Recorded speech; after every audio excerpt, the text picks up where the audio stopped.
Pero kung kuhan ka, examination application bro. Examination application. Pero humanamang ka, so, dito na lang ka sa kuhan sa kini.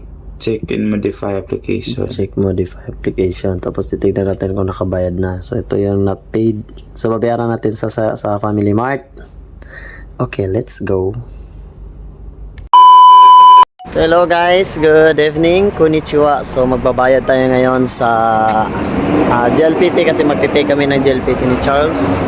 So ang pinili natin na pagbabayaran guys is dito sa Family Mart. So let's go. Ituturo sa atin ni Charles kung paano magbayad ng GLPT. Kasi si Charles yung master dito. Sana yung master. Let's go. Nandito na tayo sa loob ng Family Mart guys. So paano magbayad Charles? So dito tayo magbabayad guys sa may ATM. Ay hindi pala ATM to. Ano to siya?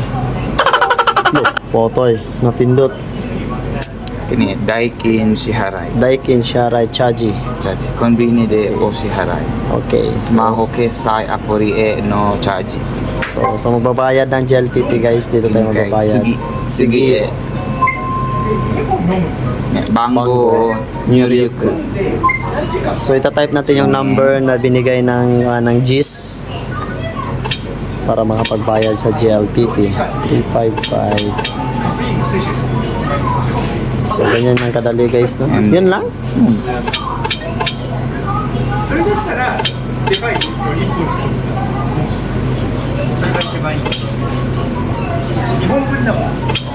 So mga magti-take ng GLPT, ganito lang kadali magbayad sa Family Mart guys. Yun. So magbibigay na siya ng papel. So yun babayaran natin doon. You know? Pangalan? Basalo Nelson. Okay, go. You know? Bayaran naman sa Philippines. So ito yung babayaran natin. Renas. So ito yung babayaran guys. So let's go. So babayaran natin siya guys. Sa mga nagtatanong kung magkano yung GLPT ngayon, nasa 7,500 yung babayaran natin. So pipila muna tayo. Pila.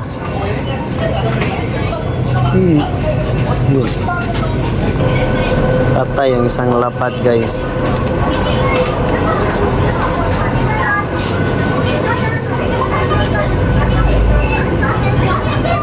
Hindi daw pwedeng magbayad nito sa one guys, sa credit card or debit. Dapat pera lang daw. Cosmos.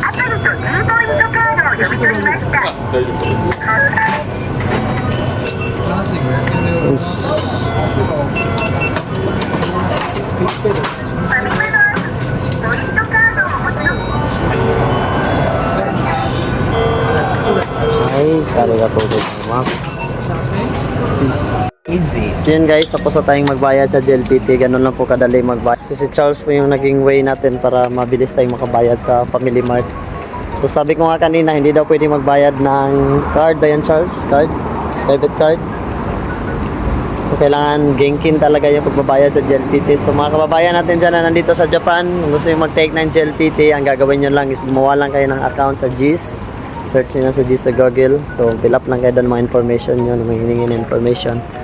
And then pili lang kayo kung saan kayo pwedeng magbayad. Pwede sa Lawson, Family Mart. Ano pa ba ibang magbayad Charles? Yamazaki. So guys, hope na may nakuha kayong idea. God bless you all. Mabuhay kayong lahat hanggat gusto nyo. Bye! So dagdag kalaman guys, tignan natin sa email kasi ito yung saan ba? Ito GLPT oh. Yan. So baka may November na nandyan na yung papel natin. Okay na? Goods. Yan na siya.